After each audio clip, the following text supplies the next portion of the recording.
السلام علیکم ورحمۃ اللہ وبرکاتہ۔ محترم سامعین کرام، سیرت حضرت عثمان غنی رضی اللہ عنہ کا یہ 5واں اور آخری پارٹ ہے۔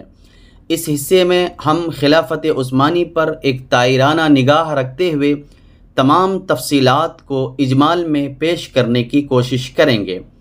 خصائل و خصائص عثمانی بھی مختصراً پیش کیے جائیں گے۔ مدینہ منورہ میں بلوائیوں کی حکومت پر بھی اختصار کے ساتھ گفتگو ہوگی انشاءاللہ، لہذا غور سے سنیں اور دوسروں کو بھی سننے کی ترغیب دیں تاکہ ہم سب اپنے روشن و تابناک ماضی سے واقف ہو سکیں۔ محترم سامعین کرام، خلافت عثمانی پر ایک نظر۔ خلافت عثمانی کے واقعات پڑھ کر بے اختیار قلب پر یہ نمایاں اثر ہوتا ہے کہ ہم عہد نبوی صلی اللہ علیہ وسلم اور خلافت صدیقی اور فاروقی کے زمانے کو طے کر کے کسی نئے زمانے میں داخل ہوتے ہیں۔ اس زمانے کی آب و ہوا بھی نئی ہے اور لوگوں کی وضع قطع بھی غیر معمولی تغیر پیدا ہو گیا ہے۔ لوگوں کی وضع قطع میں بھی غیر معمولی تغیر پیدا ہو گیا ہے۔ زمین و آسمان غرض ہر چیز کی کیفیت متغیر ہے۔ خلافت فاروقی تک مسلمانوں کی نگاہ میں مال و دولت کی کوئی وقعت و قیمت نہ تھی۔ خود خلیفہ کی حالت یہ ہوتی تھی کہ اپنے اہل و عیال کی ضروریات کو پورا کرنے کے لیے دوسرے لوگوں سے بھی بہت ہی کم روپیہ اس کے ہاتھ میں آتا تھا، اور اس بے زری و افلاسی کو نہ خلیفہ وقت کوئی مصیبت تصور فرماتا تھا، نہ عام لوگ مال و دولت کی طرف خواہش مند نظر آتے تھے۔ مسلمانوں کی سب سے بڑی خواہش اعلاء کلمت اللہ اور ان کی سب سے بڑی مسرت راہ الہی میں قربان ہو جانا تھا۔ عہد عثمانی میں یہ بات محسوس طور پر کم ہو گئی تھی۔ عثمان غنی رضی اللہ عنہ تو پہلے ہی سے مالدار شخص تھے، خلیفہ ہونے کے بعد بھی ان کی اور سابقہ ہر دو خلفاء کی حالتوں میں نمایاں فرق نظر آنا چاہیے تھا۔ چنانچہ وہ فرق نظر آیا۔ فاروق اعظم رضی اللہ عنہ کے آخر زمانے تک فتوحات کا سلسلہ جاری رہا اور دولت مند و زرخیز علاقے ان کے زمانے میں مسلمانوں نے مسخر اور مفتوح کیے۔ ان کی دولت تو مسلمانوں کے قبضے میں آ گئی اور آ رہی تھی، لیکن وہ اس دولت کے استعمال اور عیش و راحت حاصل کرنے کے طریقوں سے نا آشنا تھے۔ عثمان غنی رضی اللہ عنہ کے زمانے میں مسلمانوں کے حاصل شدہ دولت سے عیش حاصل کرنا شروع کیا۔ مسلمانوں نے حاصل شدہ دولت سے عیش حاصل کرنا شروع کیا۔ مدینے کے معمولی چھپر محلوں اور ایوانوں کی شکل میں تبدیل ہونے لگے۔ لوگوں کے دلوں میں جائیداد حاصل کرنے اور روپیہ جمع کرنے کا شوق پیدا ہوا۔ اس شوق کے ساتھ ہی سپاہ گیری و مردانگی کا خصوصی جذبہ جو مسلمانوں اور عربوں کا امتیازی شان تھا کافور ہونے لگا۔ سپاہیانہ اخلاق کی جگہ آج کل کی اصطلاح کے مطابق رئیسانہ اخلاق پیدا ہونے لگے، جن کو حقیقتاً زنانہ اخلاق کہنا چاہیے، اور یہ سب سے بڑی مصیبت اور سب سے بڑی بدنصیبی تھی جو مسلمانوں پر وارد ہوئی۔ معزز سامعین کرام، صدیق اکبر رضی اللہ عنہ اور فاروق اعظم رضی اللہ عنہ کے زمانے تک قریشی اور حجازی عرب، جس میں اکثریت نبی اکرم صلی اللہ علیہ وسلم کا زمانہ دیکھے ہوئے تھے، ایک غالب عنصر کی حیثیت سے موجود تھے۔ وہ سب کے سب اسلام کو اپنی چیز سمجھنے اور اپنے آپ کو اسلام کا وارث جانتے تھے۔ اسلام کے مقابلے میں قبائلی امتیاز ان کے دلوں سے بالکل مٹ گئے تھے۔ اسلام کے رشتے سے بڑھ کر ان کے نزدیک کوئی رشتہ نہ تھا، اور اسلام سے بڑھ کر ان کے لیے کوئی محبوب چیز نہ تھی۔ فتوحات کے وسیع ہونے اور ممالک اسلامیہ کے کثیر ہونے سے مسلمانوں کی افواج اور مسلمانوں کی جمعیت میں ایسے لوگوں کی تعداد بہت زیادہ بڑھ گئی جو ابھی چند روز سے اسلام میں داخل ہوئے تھے، اور ان کے دلوں میں اسلامی محبت قبائلی امتیاز اور قومی و خاندانی خصوصیات پر غالب نہیں ہونے پائی تھی، الا ماشاء اللہ۔ عہد فاروقی کی فتوحات کثیرہ و عظیمہ جن افواج کے ذریعے سے ہوئیں، ان میں بنی بکر، بنی وائل، بنی عبد القیس، بنی ربیعہ، ازد، بنی کندہ، بنی تمیم، بنی قزاعہ وغیرہ قبائل کے لوگ زیادہ تھے۔ انہی لوگوں نے ایرانی صوبوں، شامی علاقوں اور مصر و فلسطین وغیرہ کو فتح کیا تھا۔ انہی کے ذریعے سے ایرانی و رومی بادشاہتوں کے پرخچے اڑے تھے، لیکن ان مذکورہ قبائل میں سے کوئی بھی قبیلہ ایسا نہ تھا جو نبی اکرم صلی اللہ علیہ وسلم کی شرف صحبت سے فیض یاب ہوا ہو۔ ان میں سے اگر کوئی شخص نبی اکرم صلی اللہ علیہ وسلم کا فیض صحبت پائے ہوئے تھا تو ایسے لوگوں کی تعداد الشاذ کالمعدوم کے حکم میں تھی۔ یہ تمام قبائل جو اسلام کی جرار فوج ثابت ہوئے، سوز ایمان اور مجنونہ شائفتگی اسلام میں قریشی اور حجازی صحابہ کرام کے مرتبے کو نہیں پہنچ سکتے تھے، مگر فاروق اعظم کی نگاہ اس قدر وسیع و عمیق تھی کہ ہر مسئلے کی جزئیات تک کا ان کو احاطہ تھا۔ انہوں نے ایسا نظام قائم کر رکھا تھا اور مہاجر و انصار کی سیادت کی ایسی حفاظت کی کہ ان کے عہد خلافت میں یہ ممکن ہی نہ ہوا کہ کوئی غیر مہاجر یا انصار کی ہمسری کا خیال تک بھی لا سکے۔ تمام مہاجرین و انصار کی حیثیت فاروق اعظم رضی اللہ عنہ کے زمانے میں ایک معزز خاندان اور فاتح قوم کی تھی۔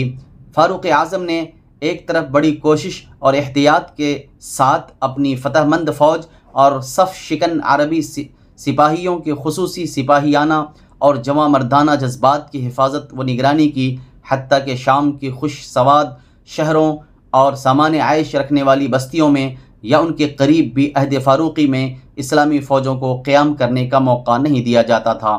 دوسری طرف سے انہوں نے نہایت ہی اعلیٰ تدبر اور انتہائی معال اندیشی کے ساتھ جلیل القدر اور صاحب اقتدار صحابیوں کو صحبت عوام بلکہ صحبت عام سے خاص خوبی کے ساتھ بچا کر رکھا کہ کسی کو بھی محسوس نہ ہونے پایا، اور ان جلیل القدر اصحاب کرام کے رعب و عظمت کی ایک طرف حفاظت ہوئی، دوسری طرف ہمہ وقت ان کے گرد مدینہ منورہ میں نہ صرف ملک عرب بلکہ تمام دنیا کے منتخب اور با اقتدار صاحب اثر جماعت موجود رہتی تھی۔ معزز سامعین کرام، عثمان غنی رضی اللہ عنہ کے زمانے میں یہ باتیں رفتہ رفتہ یکے بعد دیگرے مٹتی گئیں۔ مذکورہ بالا عربی قبائل اپنے آپ کو مہاجرین و انصار، قریشی و حجازی لوگوں کا ہمسر بلکہ ان سے بڑھ کر سمجھنے لگے۔ صحابہ کرام رضوان اللہ علیہم اجمعین جو شاہی خاندان کا مرتبہ رکھتے تھے، دور دراز صوبوں میں منتشر ہو گئے۔ مدینہ منورہ کی جمعیت درہم برہم ہو گئی اور خود دارالخلافہ قوت کا مرکز نہ رہ سکا۔ اس کا نتیجہ یہ ہوا کہ ساتھ ہی ساتھ قومی و قبائلی امتیازات تازہ ہونے لگے۔ ہر ایک قبیلے اور ہر ایک خاندان کی الگ الگ عصبیت قائم ہو گئی، آپس میں وہی عہد جاہلیت کی رقابتیں زیادہ ہونے لگیں، اور اسلامی رشتہ اور دینی اخوت کا اثر قومی و خاندانی امتیازات پر فائق نہ رہ سکا۔ مہاجرین و انصار نو مسلموں کی کثرت کے اندر درخور ہونے کی وجہ سے اپنے اقتدار و عظمت کو باقی نہ رکھ سکے۔ عثمان غنی رضی اللہ عنہ نرم مزاج تھے۔ حکومت و انتظام کے باقی رکھنے کے لیے تنہا نرم مزاجی ہی کافی نہیں ہو سکتی، بلکہ اس کے لیے طاقت و سختی کے اظہار کی بھی ضرورت ہوا کرتی ہے۔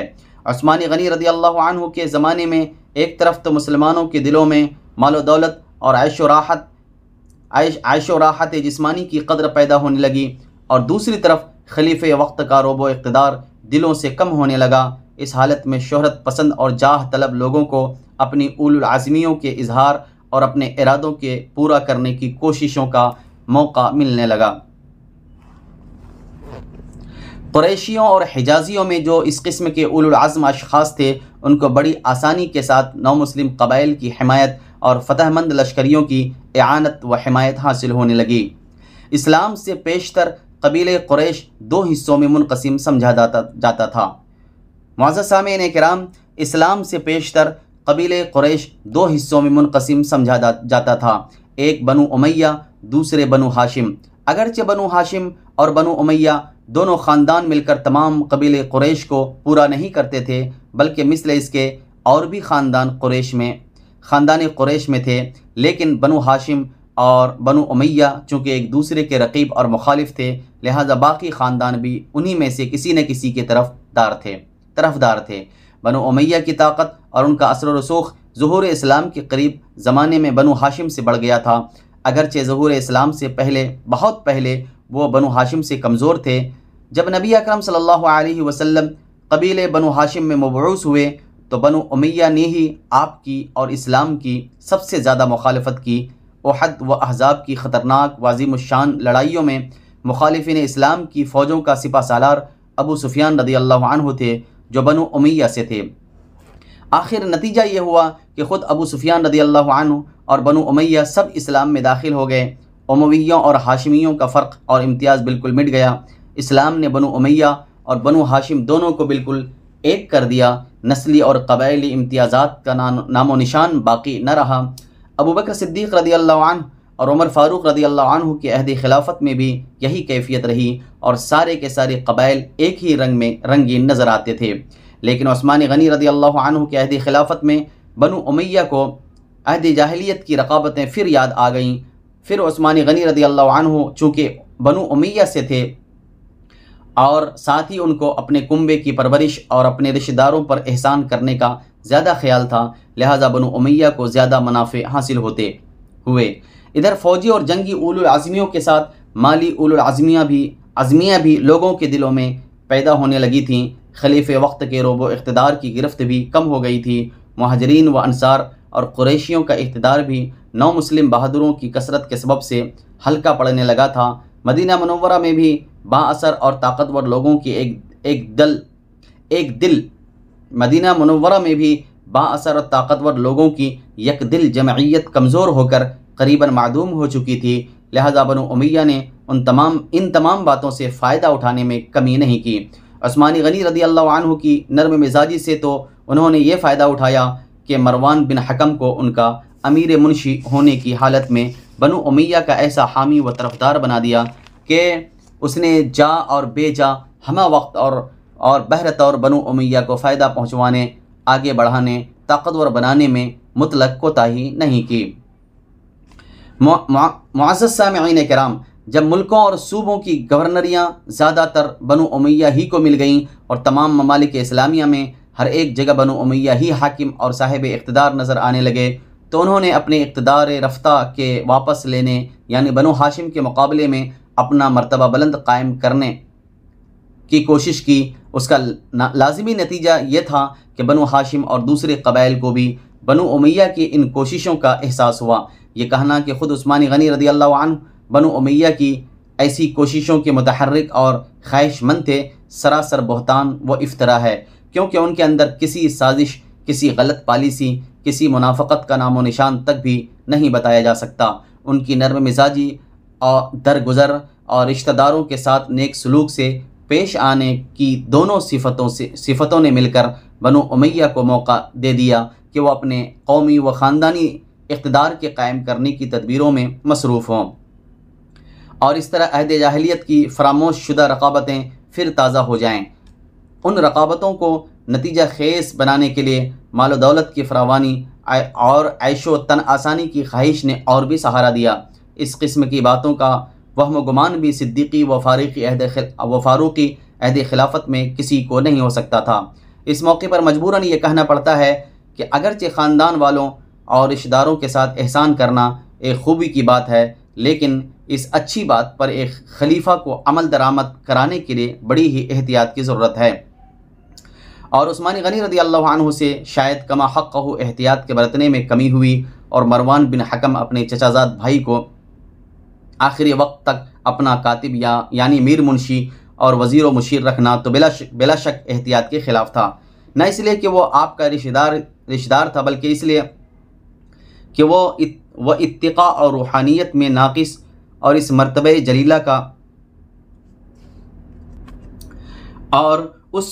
جلیلہ کا اپنی قابلیت و خصائل کے اعتبار سے اہل اور حقدار نہ تھا۔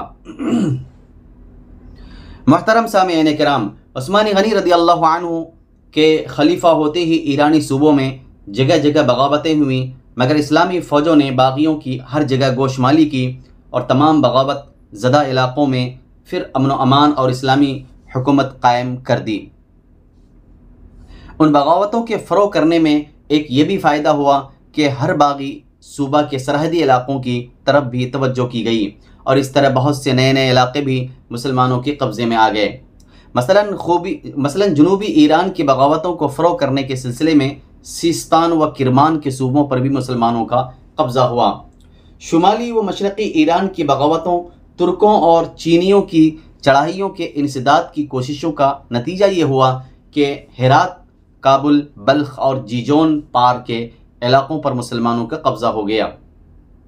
رومیوں نے مصر و اسکندریہ پر چڑھائیاں کیں، جس کا نتیجہ یہ ہوا کہ رومیوں کو مسلمانوں نے شکست دے کر بھگا دیا اور جزیرہ سائپرس اور روڈس پر مسلمانوں کا قبضہ ہو گیا۔ افریقہ کے رومی گورنر نے فوجیں جمع کر کے مصر کی اسلامی فوج کو دھمکانا چاہا، جس کا نتیجہ یہ ہوا کہ برقہ طرابلس تک کا علاقہ مسلمانوں کے قبضے میں آ گیا۔ اسی طرح ایشیائی کوچک کی رومی فوجوں نے بھی ہاتھ پاؤں ہلانے چاہے، مسلمانوں نے ان کو قرار واقعی سزا دے کر آرمینیا اور طفلس تک کے علاقوں پر قبضہ کر لیا۔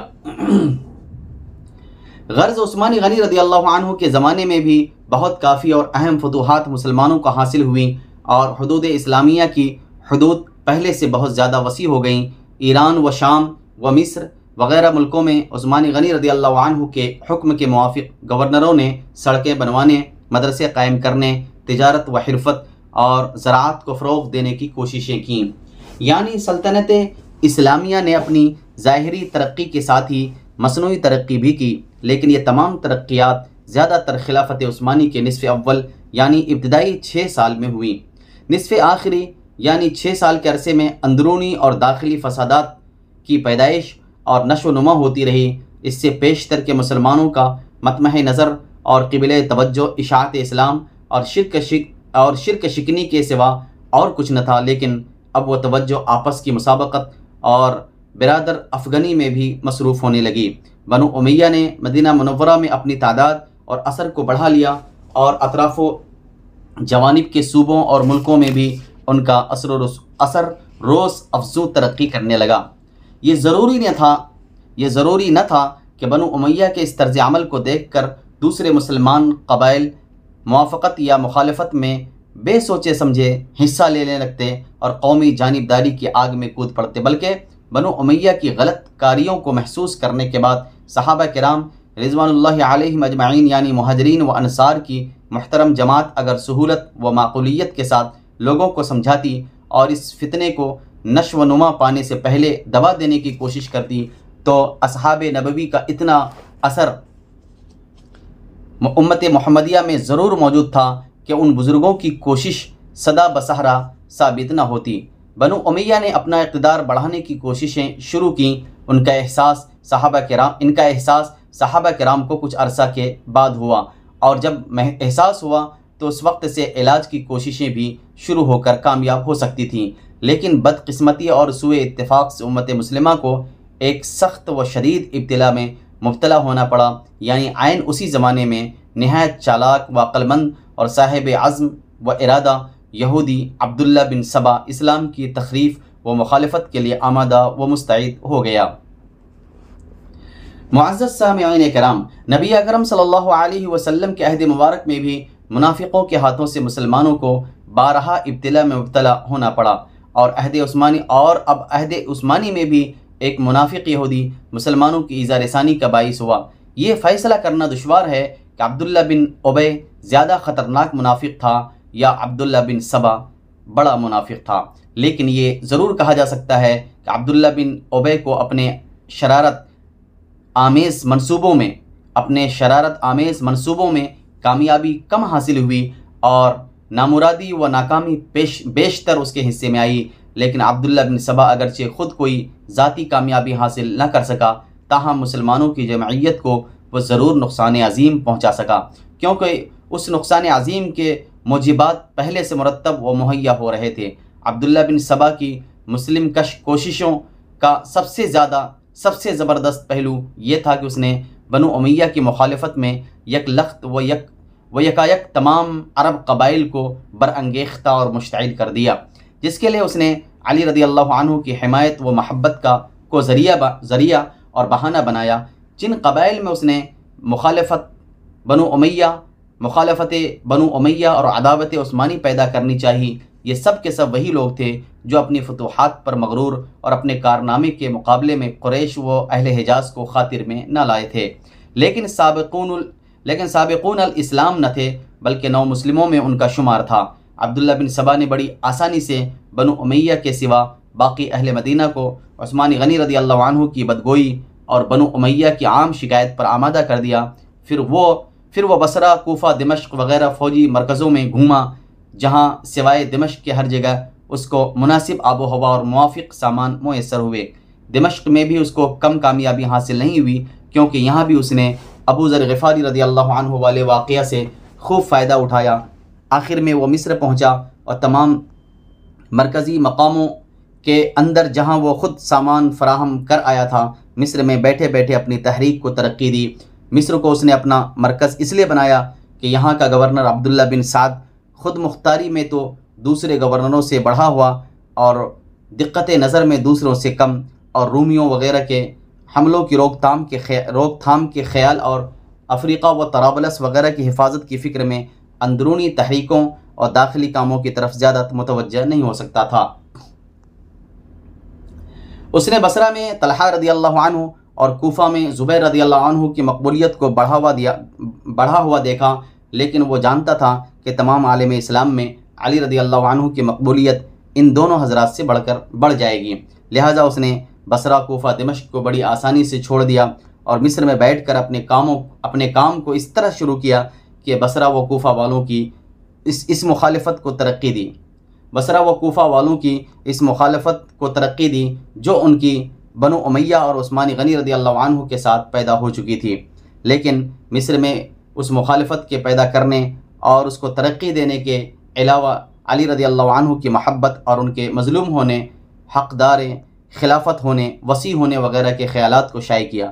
اس اشاعت میں بھی بڑی احتیاط سے کام لیا اور علی رضی اللہ عنہ کے طرفداروں کی ایک زبردست جماعت بنا لینے میں کامیاب ہوا۔ عبداللہ بن سبا کی ان کارروائیوں نے بہت ہی جلد عالم اسلام میں ایک شورش پیدا کر دی۔ اس شورش کے پیدا ہو جانے کے بعد صحابہ کرام سے وہ موقع جاتا رہا کہ وہ خود بنو امیہ کو راہ راست پر رکھنے کی کوشش میں کامیاب ہوتے۔ عبداللہ بن سبا کی شرارتوں میں غالباً سب سے پلید شرارت یہ تھی کہ اس نے مدینہ منورہ میں علی رضی اللہ عنہ کی طرف سے فرضی خطوط کوفہ و بصرہ و مصر والوں کے پاس بھجوائے اور اس طرح اپنے آپ کو بھی علی رضی اللہ عنہ کا ایجنٹ تعین کرانے اور لوگوں کو دھوکہ دینے میں خوب کامیاب ہوا۔ یہ اس کا ایسا فریب تھا کہ ایک طرف عثمان غنی رضی اللہ عنہ شہید ہوئے اور دوسری طرف آج تک لوگ اس غلط فہمی میں مبتلا ہیں کہ نعوذ باللہ علی رضی اللہ عنہ کے اشارے اور سازش سے عثمان غنی رضی اللہ عنہ شہید کیے گئے، حالانکہ اس سے زیادہ غلط اور نادرست کوئی دوسری بات نہیں ہو سکتی۔ وہ یعنی عبداللہ بن سبا نہ عثمان غنی رضی اللہ عنہ کا دوست تھا، نہ علی رضی اللہ عنہ سے اس کو کوئی ہمدردی تھی، وہ تو دونوں کا یکساں دشمن اور اسلام کی بربادی کا خواہاں تھا۔ اس لیے جہاں اس نے ایک طرف عثمان غنی رضی اللہ عنہ کو شہید کرایا، دوسری طرف علی رضی اللہ عنہ کو شریک سازش ثابت کر کے ان کی عزت و حرمت کو بھی سخت نقصان پہنچانا چاہا۔ ابوبکر صدیق رضی اللہ عنہ اور عمر فاروق رضی اللہ عنہ کے بعد اگر علی رضی اللہ عنہ منتخب ہوتے تو یہ انتخاب عین وقت پر اور ترتیب کے اعتبار سے بالکل موزوں اور مناسب تھا۔ علی رضی اللہ عنہ اگر عمر فاروق رضی اللہ عنہ کے بعد تخت خلافت پر متمکن ہو جاتے تو فاروق اعظم اور علی رضی اللہ عنہ کی خلافت میں بے حد مشابہت نظر آتی۔ وہی سادگی، وہی زہد و تقوی، وہی مال و دولت سے بے تعلق ہونا، وہی خاندانی اور قومی حمایت سے بے تعلق ہونا وغیرہ باتیں علی رضی اللہ عنہ میں موجود تھیں جو عمر رضی اللہ عنہ میں پائی جاتی تھیں، اور اس طرح شاید عرصے دراز تک قومی پاسداری اور خاندانی حمایت کا مسئلہ مسلمانوں میں پیدا نہ ہوتا۔ عثمان غنی رضی اللہ عنہ کے بعد علی رضی اللہ عنہ کا خلیفہ مقرر ہونا ہی علی رضی اللہ عنہ کے عہد خلافت کی عام ناکامیوں کا اصل سبب ہے، جیسا کہ آئندہ حالات سے ثابت ہو جائے گا۔ خصائل و خصائص عثمانی۔ معزز سامعین کرام، عثمان غنی رضی اللہ عنہ کی فطرت نہایت ہی سلیم و بردبار ثابت ہوئی تھی۔ عہد جاہلیت ہی میں شراب اپنے اوپر حرام کر لی تھی، کبھی عہد جاہلیت میں بھی زنا کے پاس تک نہیں پھٹکے، نہ کبھی چوری کی، عہد جاہلیت میں بھی ان کی سخاوت سے لوگ ہمیشہ فیضیاب ہوتے رہتے تھے۔ ہر سال حج کو جاتے، مینا میں اپنا خیمہ نصب کراتے، جب تک حجاج کو کھانا نہ کھلا لیتے واپس اپنے خیمے میں نہ آتے، اور یہ وسیع دعوت صرف اپنی جیب خاص سے کرتے۔ جیش العسرہ کا تمام سامان عثمان غنی رضی اللہ عنہ نے مہیا فرمایا تھا۔ نبی اکرم صلی اللہ علیہ وسلم اور اہل بیت نبوی پر بارہا فاقہ کی مصیبت آتی تھی، اکثر موقعوں پر عثمان غنی رضی اللہ عنہ ہی واقف ہو کر ضروری سامان بھجواتے تھے۔ نبی اکرم صلی اللہ علیہ وسلم نے بارہا ان کے لیے دعا کی ہے کہ اللہم انی قد رضیت عن عثمان فرض عنہ، اللہم انی قد رضیت عن عثمان فرض عنہ، اے اللہ میں عثمان سے راضی ہوں تو بھی اس سے راضی ہو جا، اے اللہ میں عثمان سے راضی ہوں تو بھی اس سے راضی ہو جا۔ ایک مرتبہ یہ دعا آپ صلی اللہ علیہ وسلم شام سے صبح تک مانگتے رہے۔ ایک مرتبہ خلافت صدیقی میں سخت قحط پڑا، لوگوں کو کھانا اور غلہ دستیاب نہ ہونے کی سخت تکلیف ہوئی۔ ایک روز خبر مشہور ہوئی کہ عثمان غنی رضی اللہ عنہ کے 1000 اونٹ غلے سے لدے ہوئے آئے ہیں۔ مدینے کے تاجر فوراً عثمان غنی رضی اللہ عنہ کے پاس پہنچے اور کہا کہ ہم کو ڈیوڑھے نفع سے غلہ دے دو، یعنی جس قدر تم کو غلہ 100 روپے میں پڑا ہے ہم سے اس کے 150 روپے لے لو۔ عثمان غنی رضی اللہ عنہ نے کہا کہ تم سب لوگ گواہ رہو کہ میں نے اپنا تمام غلہ فقراء و مساکین مدینہ کو دے دیا ہے۔ الحمدللہ۔ معزز سامعین کرام، عبداللہ بن عباس رضی اللہ عنہ فرماتے ہیں کہ اسی شب میں نے خواب دیکھا کہ نبی اکرم صلی اللہ علیہ وسلم ایک گھوڑے پر سوار حلے نوری پہنے ہوئے جا رہے ہیں۔ میں دوڑ کر آگے بڑھا اور عرض کیا مجھ کو آپ کی زیارت کا بے حد اشتیاق تھا۔ آپ صلی اللہ علیہ وسلم نے فرمایا کہ مجھے جانے کی جلدی ہے۔ عثمان غنی رضی اللہ عنہ نے آج 1000 اونٹ غلہ صدقہ دیا ہے اور اللہ تبارک و تعالی نے اس کو قبول فرما کر جنت میں ایک عروس کے ساتھ عثمان غنی رضی اللہ عنہ کا عقد کیا ہے، اس عقد میں شریک ہونے جا رہا ہوں۔ عثمان غنی رضی اللہ عنہ جب سے ایمان لائے آخر وقت تک برابر ہر جمعے کو ایک غلام آزاد کرتے رہے۔ کبھی اگر کسی جمعہ کو آزاد نہ کر سکے تو اگلے جمعے کو 2 غلام آزاد کیے۔ ایام محاصرہ میں بھی جبکہ بلوائیوں نے آپ پر پانی تک بند کر رکھا تھا، آپ نے غلاموں کو برابر آزاد کیا۔ آپ نے نہایت سادہ کھانا کھاتے تھے اور سادہ لباس پہنتے، لیکن مہمانوں کو ہمیشہ نہایت لذیذ اور قیمتی کھانا کھلاتے تھے۔ عہد خلافت میں کبھی آپ نے دوسرے لوگوں سے برتری اور فضیلت تلاش نہیں کی، سب کے ساتھ بیٹھتے، سب کی عزت کرتے اور کسی سے اپنی تکریم کے خواہاں نہ ہوتے تھے۔ ایک مرتبہ آپ نے اپنے غلام سے کہا کہ میں نے تیرے اوپر زیادتی کی تھی، تو مجھ سے اس کا بدلہ لے لے۔ غلام نے آپ کے کہنے سے آپ کے کان پکڑے۔ آپ نے اس سے کہا کہ بھائی خوب زور سے پکڑو، کیونکہ دنیا کا قصاص آخرت کے بدلے سے بہرحال آسان ہے۔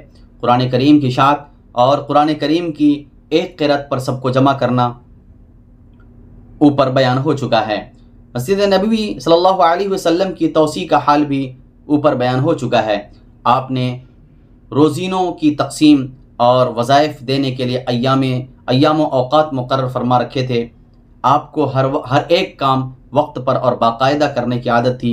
نبی اکرم صلی اللہ علیہ وسلم، ابوبکر صدیق رضی اللہ عنہ، عمر فاروق رضی اللہ عنہ کے زمانے میں جمعے کے دن اذان اس وقت ہوتی تھی جب امام منبر پر جاتا تھا۔ عثمان غنی رضی اللہ عنہ کے زمانے میں لوگوں کی کثرت ہوئی تو آپ نے حکم دیا کہ خطبے کی اذان سے پہلے بھی ایک اذان ہوا کرے، چنانچہ اس وقت سے لے کر آج تک جمعے کے دن یہ اذان دی جاتی ہے۔ بعض ضروری اشارات سماعت فرمائیں۔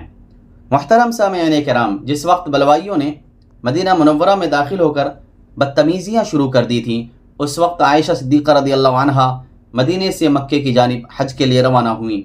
حج سے فارغ ہو کر آپ مدینہ منورہ کو واپس آ رہی تھیں کہ مقام صرف میں بنی لیث کے ایک شخص عبید بن ابی سلمہ نامی کے ذریعہ سے یہ خبر سنی کہ عثمان غنی رضی اللہ عنہ کو بلوائیوں نے شہید کر دیا۔ یہ خبر سن کر آپ مکہ واپس چلی گئیں۔ جس وقت بلوائیوں نے مدینے میں ہجوم کیا تو عمرو بن العاص رضی اللہ عنہ بھی مدینے میں موجود تھے، مگر جب انہوں نے یہ دیکھا کہ بلوائیوں کی گستاخیاں اور ان کا تسلط ترقی کر کے تمام مدینے کو مغلوب کر چکا ہے اور شرفائے مدینہ بلوائیوں کے مقابلے میں مجبور ہو چکے ہیں، تو عمرو بن العاص رضی اللہ عنہ نے مع اپنے دونوں بیٹوں عبداللہ اور محمد کے مدینہ سے کوچ کیا اور فلسطین میں آ کر رہنے لگے، یہاں تک کہ ان کے پاس فلسطین میں عثمان غنی رضی اللہ عنہ کے شہید ہونے کی خبر پہنچی۔ عبداللہ بن سعد رضی اللہ عنہ گورنر مصر یہ سن کر کہ مدینہ منورہ میں بلوائیوں نے عثمان غنی رضی اللہ عنہ کا محاصرہ کر رکھا ہے، مصر سے مدینے کی جانب روانہ ہوئے، مگر راستے میں یہ سن کر کہ عثمان غنی رضی اللہ عنہ شہید ہو گئے مصر کی جانب لوٹے تو معلوم ہوا کہ وہاں محمد بن ربیعہ نے مصر پر قبضہ کر لیا ہے۔ عبداللہ بن سعد رضی اللہ عنہ مجبوراً فلسطین میں مقیم ہو گئے اور پھر دمشق کی طرف چلے گئے۔ قتل عثمان غنی رضی اللہ عنہ کے وقت مدینہ منورہ میں علی، طلحہ اور زبیر رضی اللہ عنہ اجمعین 3 بڑے اور صاحب اثر حضرات موجود تھے۔ ان کے علاوہ عبداللہ بن عمر اور سعد بن ابی وقاص وغیرہ بھی اسی مرتبے کے حضرات تشریف رکھتے تھے، مگر بلوائیوں اور باغیوں کے ہاتھوں سب کی عزتیں معرض خطر میں تھیں۔ مدینے کی حکومت تمام و کمال ان بلوائیوں کے ہاتھ میں تھی۔ اول ذکر ہر سے اصحاب اگرچہ بلوائیوں کی نگاہ میں خاص عزت و وقار بھی رکھتے تھے، لیکن ان سب نے اپنی اپنی عزتوں کی حفاظت کے خیال سے گھروں کے دروازے بند کر لیے تھے اور سب خانہ نشین ہو بیٹھے تھے، کوئی گھر سے باہر نہیں نکلتا تھا۔ علی رضی اللہ عنہ بعض ضرورتوں سے مدینے سے باہر بھی تشریف لے جاتے تھے، اور بعض کا یہ خیال ہے کہ آپ مدینے سے باہر اسی غرض سے گئے تھے کہ ان بلوائیوں کی شرارتوں سے محفوظ رہیں۔ چنانچہ جب عثمان غنی رضی اللہ عنہ شہید ہوئے تو آپ مدینے سے کئی میل کے فاصلے پر تھے۔ مدینہ منورہ میں بلوائیوں کی حکومت۔ محترم سامعین کرام، مصر، کوفہ اور بصرہ کے باغیوں نے جب سے مدینہ منورہ میں داخل ہو کر عثمان غنی رضی اللہ عنہ کو گھر سے نکلنے اور مسجد میں آنے سے روک دیا تھا، اسی روز سے مدینہ منورہ میں ان کی حکومت تھی، لیکن چونکہ خلیفہ وقت گو حالت محاصرہ ہی میں کیوں نہ ہو موجود تھا، لہٰذا بلوائیوں کی ظالمانہ حکومت کو حکومت کے نام سے تعبیر نہیں کیا جا سکتا۔ لیکن عثمان غنی رضی اللہ عنہ کے شہید ہونے کے بعد مدینے میں تقریباً 1 ہفتہ غافقی بن حرب مکی بلوائیوں کے سردار کی حکومت رہی۔ وہی ہر ایک حکم جاری کرتا اور وہی نمازوں کی امامت کراتا تھا۔ ان بلوائیوں میں بعض لوگ مال اندیش اور سمجھدار بھی تھے، انہوں نے اپنے دل میں سوچا کہ اگر ہم اسی طرح قتل عثمان کے بعد یہاں سے منتشر ہو گئے تو ہمارے لیے بھی کوئی نیک نتیجہ پیدا نہیں ہو سکتا، ہم جہاں ہوں گے قتل کیے جائیں گے اور یہ شورش محض فساد اور بغاوت سمجھی جائے گی، پھر اس طرح بھی ہم جائز احتجاج کا جامہ نہیں پہنا سکیں گے۔ لہٰذا انہوں نے آپس میں مشورہ کر کے سب کو اس بات پر آمادہ کیا کہ اب کسی کو جلد خلیفہ منتخب کراؤ اور بغیر خلیفہ منتخب کرائے ہوئے یہاں سے واپس ہونے اور جانے کا نام نہ لو۔ انہی ایام شورش کے دوران میں یہ اطمینان کر لینے کے بعد کوفہ و بصرہ سے بھی اس تجویز و قرارداد کے موافق لوگ روانہ ہو کر مدینہ پہنچ گئے۔ عبداللہ بن سبا بھی مصر سے روانہ ہوا اور نہایت غیر مشہور اور غیر معلوم طریقے پر مدینے میں داخل ہو کر اپنے ایجنٹوں اور دوستوں میں شامل ہو گیا۔ چونکہ بلوائیوں کے اس تمام لشکر میں سب کے سب ہی ایسے اشخاص نہ تھے جو عبداللہ بن سبا کے رازدار ہوں، بلکہ بہت سی بیوقوف، واقعہ پسند اور دوسرے ارادوں کے لوگ تھے۔ لہٰذا عبداللہ بن سبا نے یہاں آ کر خود کوئی سرداری یا نمبرداری کی شان مصلحتاً حاصل نہیں کی، بلکہ اپنے دوسرے ایجنٹوں ہی کے ذریعے سے تمام مجمع کو متحرک کر کے اپنے حسب منشا کام لیتا رہا۔ یہ انتخاب خلیفہ کی تجویز بھی عبداللہ بن سبا کی تھی۔ چنانچہ یہ لوگ جمع ہو کر طلحہ، زبیر اور علی رضی اللہ عنہ اجمعین کے پاس الگ الگ گئے اور ان بزرگوں میں سے ہر ایک سے درخواست کی کہ آپ خلافت قبول فرما لیں اور ہم سے بیعت لیں۔ ہر ایک بزرگ نے خلافت کو قبول کرنے سے انکار کیا اور یہ مجبوراً نامراد ہو کر رہ گئے۔ آخر عبداللہ بن سبا نے ایک تدبیر سجھائی اور مدینہ منورہ میں ان باغیوں اور بلوائیوں نے ایک ڈھنڈورا پٹوا دیا کہ اہل مدینہ ہی ارباب حل و عقد ہیں اور اہل مدینہ ہی ابتدا سے خلیفہ کا انتخاب کراتے آئے ہیں، اور اہل مدینہ ہی کے مشورے اور انتخاب سے منتخب کیے ہوئے خلیفہ کو مسلمانوں نے ہمیشہ خلیفہ تسلیم کیا ہے۔ لہٰذا ہم اعلان کرتے ہیں اور اہل مدینہ کو آگاہ کیے دیتے ہیں کہ تم کو صرف 2 دن کی مہلت دی جاتی ہے، اس عرصے کے دوران میں کوئی خلیفہ منتخب کر لو، ورنہ 2 دن کے بعد ہم علی، طلحہ اور زبیر تینوں کو قتل کر دیں گے۔